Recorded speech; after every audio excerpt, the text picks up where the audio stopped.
Jangan lupa subscribe YouTube channel Metro TV News dan jangan lupa nyalakan notifikasinya.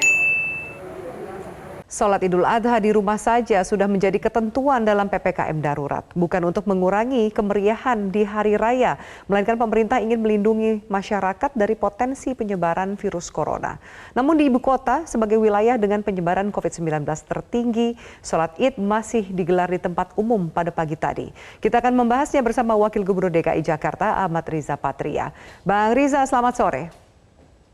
Selamat sore, Assalamualaikum Mbak Afi. Waalaikumsalam. Seperti yang tadi saya sampaikan, sholat Id ternyata masih digelar di beberapa tempat umum di wilayah ibu kota. Kita tahu sudah ada himbauan, sudah ada larangan untuk tidak melakukan sholat Id berjamaah. Sholat Id sebaiknya dilakukan di rumah saja.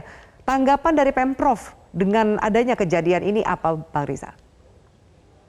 Ya, sebetulnya secara umum ya, sebelum perayaan Hari Idul Adha 1442 Hijriah, Pemprov DKI Jakarta sudah melakukan komunikasi yang intensif, koordinasi rapat-rapat dengan lembaga ormas keagamaan Islam agar penyelenggaraan Idul Adha di masa pemberlakuan PPKM darurat mengikuti ketentuan Fatmawi, aturan edaran Menteri Agama, dan lain-lain ketentuan yang ada di mana di daerah yang tingkat penularannya tinggi dapat dilakukan di rumah saja.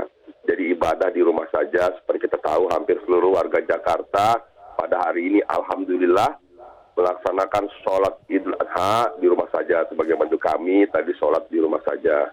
Ini juga sudah diatur oleh pemerintah pusat maupun pemerintah daerah. Namun memang masih ada 1-2 yang memaksakan diri melaksanakan sholat Idul Adha di tempat masing-masing, tidak di rumah. Inilah nanti yang akan kami laporkan kepada MUI setempat, Dewan Masjid di setempat, dan juga ada pembinaan teritorial. Namun secara umum masyarakat alhamdulillah disiplin, tidak ada takbir keliling alhamdulillah tadi malam, takbir dilakukan di rumah masing-masing. Kami tentu mengapresiasi, kalaupun ada pelanggaran tentu ini tidak sedikit sekali dibandingkan secara umum. Namun demikian tetap kami akan lakukan pembinaan kepada warga, organisasi, masjid, maupun komunitas yang melanggar aturan ini. Bang Riza, 1-2 yang melanggar ini jumlahnya tentu puluhan, terlihat dari layar kaca, dari tayangan yang sudah kami tampilkan. Ini berarti sudah masuk kategori melakukan pelanggaran PPKM darurat atau tidak? Apakah akan ada sanksi pidana? Ya tentu nanti kita akan lihat ya, nanti ada petugas Satgas Covid setempat yang akan mengecek, mengevaluasi, berdasarkan gambar, foto, video, data yang ada, dan didiskusikan tentu dengan Kementerian Agama, dengan MUI setempat, Dewan Masjid setempat, dan sebagainya. Nanti baru dilakukan evaluasi dan akan berikan sanksi seperti apa, nanti kita akan lihat ya. Nanti kami serahkan kewenangan ini kepada jajaran Kementerian Agama dengan jajarannya, sanksi seperti apa yang harus diberikan kepada mereka yang melanggar, apakah di situ ada yayasan, ada ormas, pengurus, dan sebagainya, yang tentu ini menjadi penting bagi kita agar ke depan semuanya bisa disiplin, patuh, dan taat. Bang Riza, ini sholat Id dilaksanakan pada pagi hari tadi, sore hari ini laporan apa yang sudah Anda terima mengenai alasan atau latar belakang mengapa kemudian masih saja ada warga yang melakukan sholat Id berjamaah mengabaikan protokol kesehatan. Misalnya di Jakarta Timur, di mana kita tahu Jakarta Timur ini masuk kriteria level 4 PPKM darurat. Tingkat penularan COVID-nya sangat tinggi, kenapa mereka masih memaksakan? Ya memang ada sekelompok masyarakat, komunitas, atau pengurus masjid atau yayasan yang memaksakan bahwa kegiatan sholat ini sesuatu yang penting dan sebagainya. Padahal kita tahu bahwa ini bukan sholat wajib, bahwa ini sholat sunat muakkad. Namun demikian masih saja yang memaksa bahwa menganggap bahwa segala urusan ibadah sesuatu yang penting didahulukan. Padahal dengan adanya ketentuan tidak berarti kita menghilangkan atau meniadakan ibadah, tapi hanya memindahkan tempat yang tadinya di masjid, di lapangan, kemudian dilaksanakan di rumah masing-masing.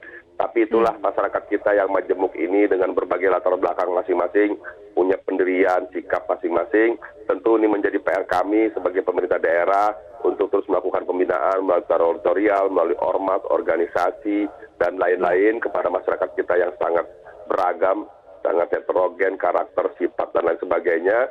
Mudah-mudahan ke depan secara bertahap kita bisa memberikan pemahaman yang baik kepada seluruh warga agar ketentuan aturan yang dibuat oleh pemerintah semata-mata untuk keselamatan, kesehatan mereka juga kita bersama keluarga dan tidak mengurangi substansi daripada arti atau ibadah itu sendiri yang tentu kita tetap memperbolehkan mereka sholat id namun di rumah saja masing-masing. Dengan kejadian ini, Bang Riza, siapa yang kemungkinan besar akan dipanggil dan dimintai pertanggungjawabannya? Tentu kita akan lihat ya apakah dilaksanakan oleh satu yayasan atau satu kepengurusan masjid atau satu komunitas. Nanti tentu pimpinan-pimpinan yayasan atau komunitas atau masjid yang harus bertanggung jawab ya, atau lingkungan masyarakat di situ, tokoh-tokoh di situ, siapa yang mengambil keputusan tentu harus bertanggung jawab atas pelaksanaan yang melanggar. Jadi kami nanti serahkan sanksi apa yang harus diberikan kepada mereka yang melanggar sesuai dengan ketentuan dan aturan yang ada. Kemungkinan terburuknya, Bang Riza, jikalau terdapat klaster dari sholat id yang dilakukan karena melanggar peraturan dari PPKM darurat, apa antisipasi dari Pemprov DKI? Ya pertama tentu kita semua berharap tidak ada klaster baru, apalagi ada klaster sholat itu tentu kita berharap tidak ada, karena kita berharap disiplin masyarakat tentu semakin meningkat di masa PPKM darurat seperti kita lihat bahwa masyarakat semakin baik, semakin disiplin, apalagi ketentuan PPKM darurat ini sangat ketat sekali aturannya, pembatasan kapasitas, pembatasan jam operasional, dan lain-lain, bahkan penyekatan, himbauan, dialog semua sudah dilakukan. Dan juga kami telah melakukan banyak testing, tracing, dan treatment. Harapan kita tidak ada lagi yang terpapar, termasuk kita berharap tidak ada yang terpapar akibat masih ada yang mencoba-coba secara memaksa melakukan sholat id berjamaah. Baik, Mbak Riza, terima kasih untuk waktu dan keterangan Anda di Metro hari ini.